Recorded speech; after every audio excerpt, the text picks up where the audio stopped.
नमस्कार। इलिश उत्सवेर इलिश पार्बण पर्व 2। तो आजकेर रेसिपि होच्छे काँचा इलिशेर झोल। तो এই রেসিপিটা আমার ইলিশ মাছের খুব ফেভারিট একটা পদ, যেটা করতে আমি নিয়ে নিয়েছি 2 পিস ইলিশ মাছ। এর মধ্যে আগে আমি লাগিয়ে দেব নুন, আর দিয়ে দেব হলুদ গুঁড়ো,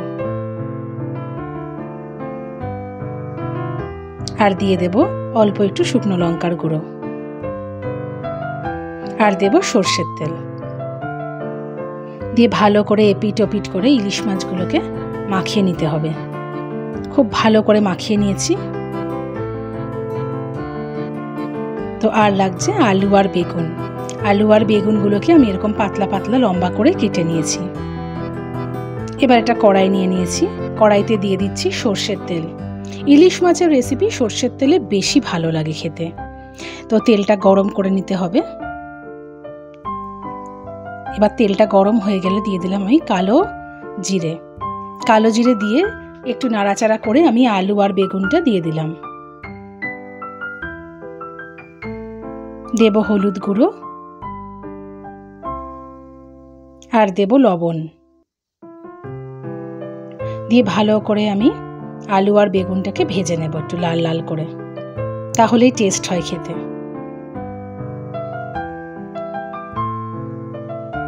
তো এপিট ওপিট করে ভালো করে লাল লাল করে আলু বেগুনটা আমি ভেজে নিচ্ছি।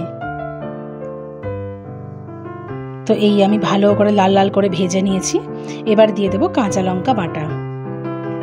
একটু মাঝখানে জায়গা করে আমি তেলের মধ্যে দিয়ে কাঁচা লঙ্কাটাকে ভালো করে একটু ভেজে নেব। ব্যাস হয়ে গেছে মোটামুটি ভাজা। এবার যেই পরিমাণ জল রাখবো সেই জলটা আমি দিয়ে দিলাম।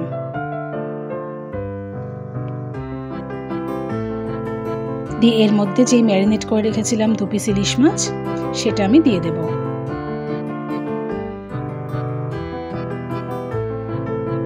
ব্যাস দিয়ে দিলাম। আর দিয়ে দেব চেরা কাঁচা লঙ্কা। এবার আমি ঢাকা দিয়ে দেব। দিয়ে 5-7 মিনিট মতন এটা সিদ্ধ হয়ে গেছে। তো 5-7 মিনিট পরে আমি ইলিশ মাছগুলোকে উল্টে দেব। এক পিঠটা হয়ে গেছে।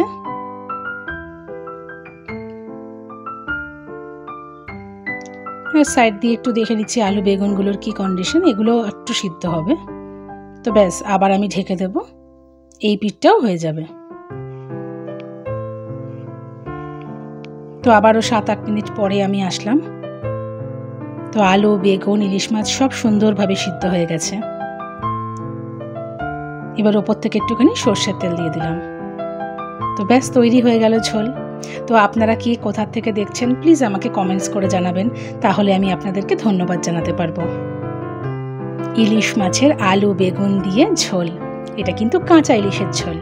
তো আমার রান্না যদি ভালো লেগে থাকে তাহলে লাইক কমেন্ট শেয়ার প্লিজ করে দেবেন, আর আমার পেজটিকে ফলো করে দেবেন। আর যদি আপনারা ইউটিউব থেকে দেখেন সাবস্ক্রাইব করে দেবেন। আর চোখ রাখুন আমার পরবর্তী পর্বগুলোতে।